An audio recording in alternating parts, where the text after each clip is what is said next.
Assalamualaikum warahmatullahi wabarakatuh. Om Swastiastu, Namo Buddhaya, salam kebajikan. Kembali lagi di channel Guide TV.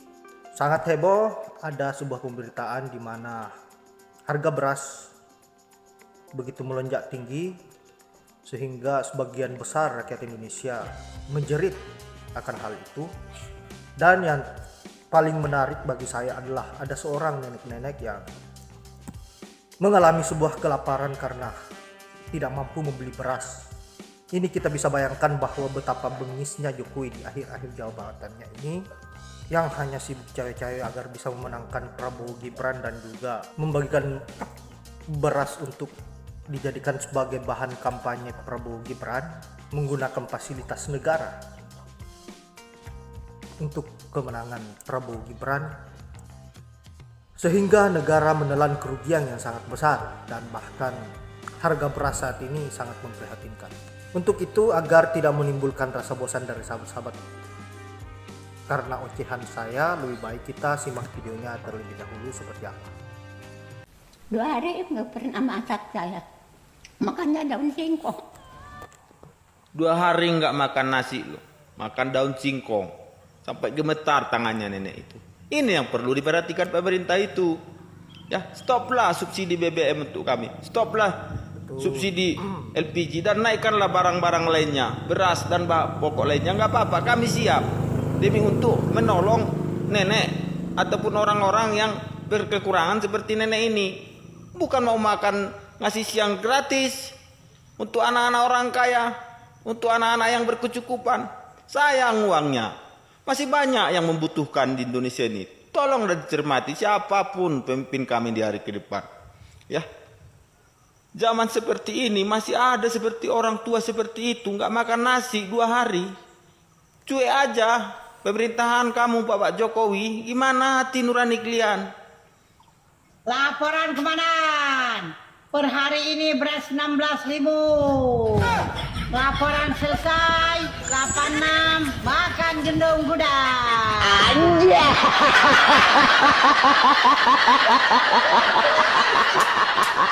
Hai, sebelum pilpres, emak-emaknya angkat poster progrip. Oke gas. Juga itu si Mukidi ya sebelum pilpres bagi-bagi sembako di depan istana. Memang kalau di depan istana itu ada orang miskin lewat, boleh ya? Ada orang rakyat biasa bisa sembarangan masuk gitu ya? Bagi-bagi sembako. Artinya sembako digunakan buat mereka kalangan situ-situ aja, nggak kemana-mana. Nah setelah pilpres, emak-emak banyak yang pingsan, antri beras, beli beras, bukan minta, bukan bagi-bagi gratis, bukan mau beli. Masyarakat itu ya nggak ada berasnya, ya kan, dikasih bulog, beras bulog impor dari Thailand, warnanya kuning. Makan tuh ya. Mana tuh wakil presiden cawapresnya ya, calon wakil presiden kemarin yang debat katanya stop impor. Ternyata hari ini 2 juta ya ton ya itu impor dari Thailand. Bagus, berapa? Berapa guys? Ya makan tuh guys. Antrian guys ya. Sebelum pilpres pagi-pagi buat alat politiknya mereka ya, kasih itu, imingin ini, imingin itu ya, program makan gratis. Jangankan makan gratis, mau beli beras aja ngantri begini. Lu mau dapat sepiring nasi pakai ngantri, bro. Tepuk tangan berapa yang mau makan gratis? Itu beras juga nggak gratis, beli sampai kesulitan begitu beli. Oke gas. Makan tuh gas. Kalau pendukungnya 03 mah sambil nonton orang yang lagi pening di sono ya, sambil kita makan durian. Harum ya. Antri sono makan dong guys. Kita mau sambil makan durian. Mantap guys ya. Beras mereka mahal guys ya, mau belinya juga antri guys ya, apalagi itu makan gratis guys. Makan gratis nunggu jadi presiden guys, belum jadi presiden berasnya ada udah ngantri guys. Salam waras guys. Beras mahal lagi. Kami sebagai petani juga merasakan dampaknya. Kenapa? Tidak sesuai dengan apa yang kami keluarkan untuk biaya perawatan ini semua. Ketika kami jual gabah dengan harga murah, tetapi setelah jadi beras, kenapa kok bisa mahal? Nah, sementara ini nanti yang makan orang-orang elit, kita hanya memilih beras bulog yang lebih murah. Itu pun harus ngantri. Si murah ini beli beras antri begini.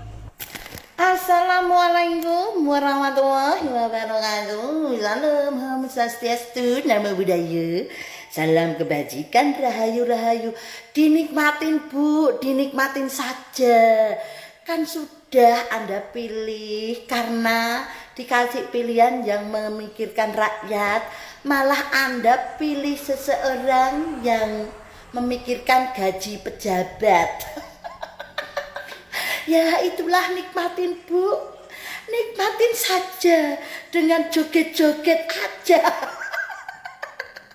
Nikmatinlah Bu ya, apalagi kok sambat sama Pak Lurah. Lah kemarin Pak Lurahnya aja suruh Anda memilih orang yang Anda pilih yang memikirkan pejabat, bukan memikirkan rakyat.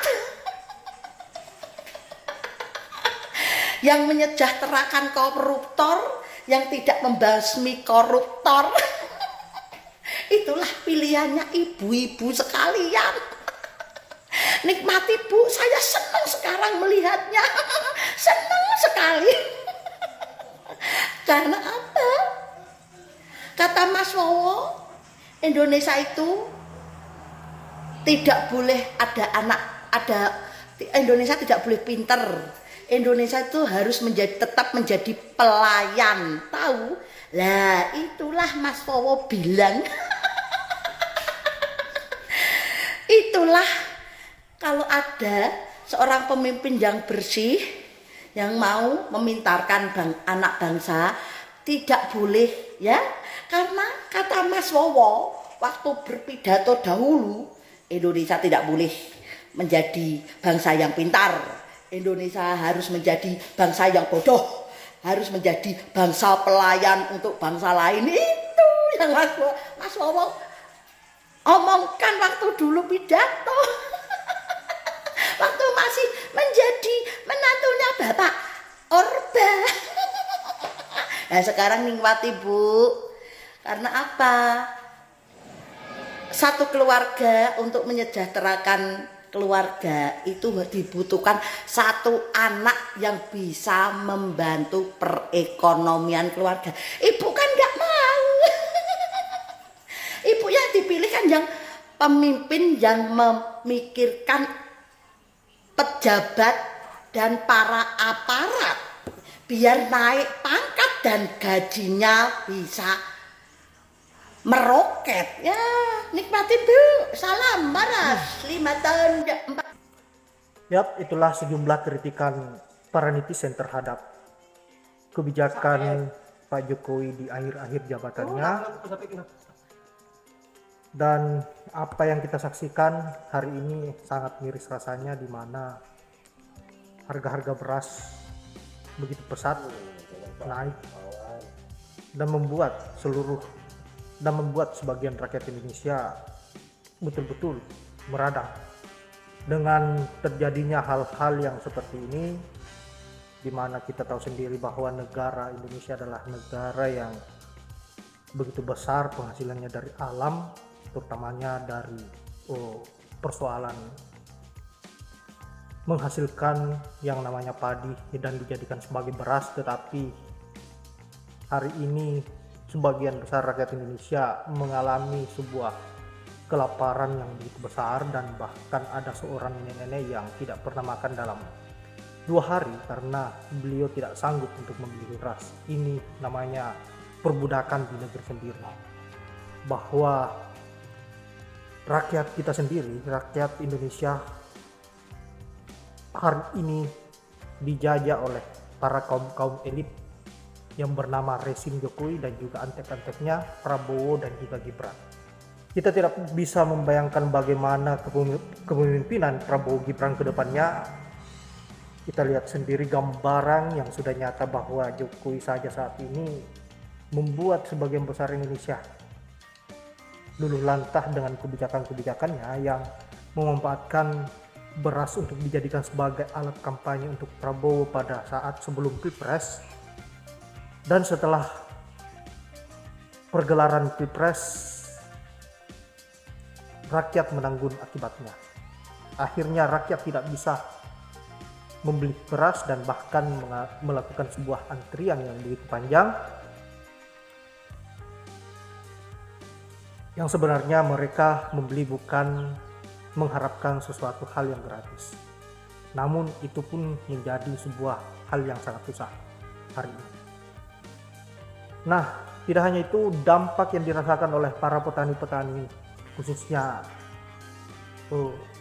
petani sawah, dia juga mengalami sebuah kesusahan yang sangat berat, bahwa hasil panennya itu dibeli murah, dan setelah menjadi beras yang merasakan adalah kaum elit. Artinya memang petani di Indonesia ini hanyalah dijadikan sebagai alat, dijadikan sebagai budak oleh kaum elit.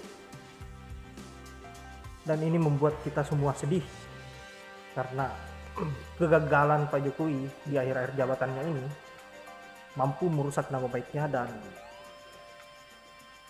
sangat miris masih ada saja yang mendukung apa yang menjadi rekomendasi Pak Jokowi, yaitu Prabowo dan Gibran, yang seharusnya kita harus tolak mentah-mentah karena mereka berdua ini adalah orang yang tidak mempunyai kualitas yang baik dan juga rekam jejak yang baik. Yang ada hanya rekam jejak yang buruk, dan tentu apa yang akan dilakukan oleh Prabowo Gibran ke depannya ini tidak jauh-jauh dari apa yang dilakukan oleh Jokowi hari ini, dan bahkan mungkin saja lebih keras dari apa yang dilakukan oleh Pak Jokowi. Ini sangat memprihatinkan. Saya kira hanya itu. Terima kasih buat para netizen yang sudah mengkritisi semua kebijakan-kebijakan busuk yang dilakukan oleh Jokowi. Dan tentu kita tetap berfokus pada hasil pemilihan Pilpres di 2024 ini. Kita kawal jangan sampai ada kekurangan-kekurangan yang dilakukan oleh Prabowo Gibran sehingga meloloskan dirinya, karena kita sudah berpikir bahwa mereka sudah pasti akan melakukan segala hal untuk bisa memenangkan dirinya sendiri, dan pasti akan didukung oleh kaum rezim bertangan besi yang bernama Jokowi. Saya akhiri dengan ucapan wallahul muwaffiq ila aqwamit thoriq. Assalamualaikum warahmatullahi wabarakatuh.